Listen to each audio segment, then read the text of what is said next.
जयपुर को तो भारतीय जनता पार्टी का गढ़ जो है वो हमेशा से समझा गया।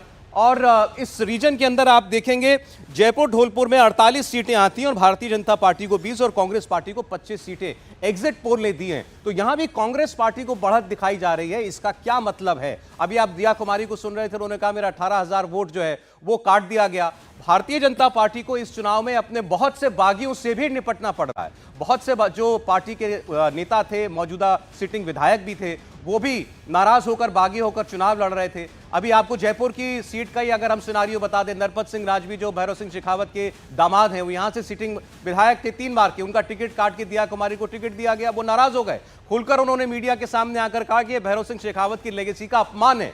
और फिर जब वो नाराज हुए तो उनको चित्तौड़गढ़ भेज दिया गया। चित्तौड़गढ़ का हाल तब आपको बताएंगे जब मेवाड़ की बात करेंगे। लेकिन ऐसा हमने भाजपा के साथ होता हुआ अमूमन देखा है। और क्या उसका कुछ खामियाजा? भावेश झा सीनेक्स से हमारे साथ हैं। भावेश, वो दिखाई दिया आपने जब सर्वे किया? देखिए, 2-3 चीज़ें बहुत इंपॉर्टेंट है राजस्थान के चुनाव के संदर्भ में। आप देखिए, एक तो देखिए, जब एक हम लोग हिस्टोरिकल बात करते हैं कि राजस्थान में हर 5 साल के बाद सरकार बदलने का रिवाज है, तो वो एक माहौल दिखना चाहिए कि लोग सरकार बदलना चाहते हैं। और आपको याद होगा, भाजपा वहाँ जब भी जीते एक बड़ी जीत लेके आती है, कांग्रेस जीते तो एक 3 मेजोरिटी लेके आती है या 100 के आसपास रहती है। वो बदलाव वाला नैरेटिव बीजेपी वहाँ सेट नहीं कर पाई जो ग्राउंड पे दिखे कि वहाँ पे लोग बदलना चाहते इस सरकार को। और बदलना चाहते हैं तो किसके लिए बदलना चाहते, कौन आने वाला है? बीजेपी ने वो एक फेस नहीं दिया। कहते हैं ना कि चलो आप बदलाव के लिए बहुत सारे इश्यूज लेके आए, जैसे पेपर लीक वाला मामला लेके आए, उसके बाद जो लॉ एंड ऑर्डर का इशू था वो लेके आए, लेकिन उसको कंट्रोल करने के लिए आपके पास कोई एक्सेप्टेबल फेस तो आप लेके नहीं आए। उस पर से सबसे ज्यादा जो बैकफायर किया बीजेपी की रणनीति को, वो ये था कि बीजेपी ने जो कैंडिडेट सिलेक्शन किए, आपको हर रीजन में आप जाके देखिए, हर डिस्ट्रिक्ट में आप जाके देखिए, 1-2 ऐसे कैंडिडेट हैं जो बीजेपी से बागी हुए हैं और वो मजबूत स्थिति में हैं और वो बीजेपी को लगभग तीसरे नंबर पे धकेलते जा रहे हैं।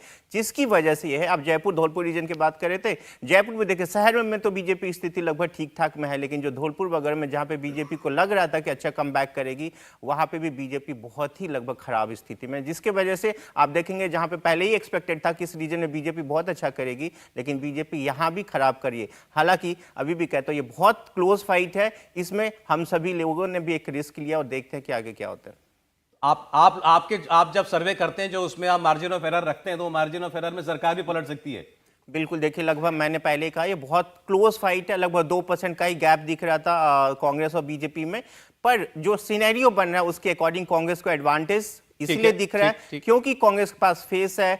सोशल जो इक्वेशन है वो कांग्रेस के फेवर में। आप जाएंगे ज्यादा अलग अलग रीजन में जाएंगे तो आप देखेंगे एससी एसटी है, उसमें ओबीसी में जो अलग अलग तबका है, जैसे जाट हो गया, गुर्जर हो, वो सब डिवाइडेड है। लेकिन जो बीजेपी कांग्रेस को जो इन ब्लॉक वोट जा रहा है वो एससी एसटी का इन ब्लॉक जा रहा है, जिसकी वजह से हमें लग रहा है कि कांग्रेस पास एडवांटेज है।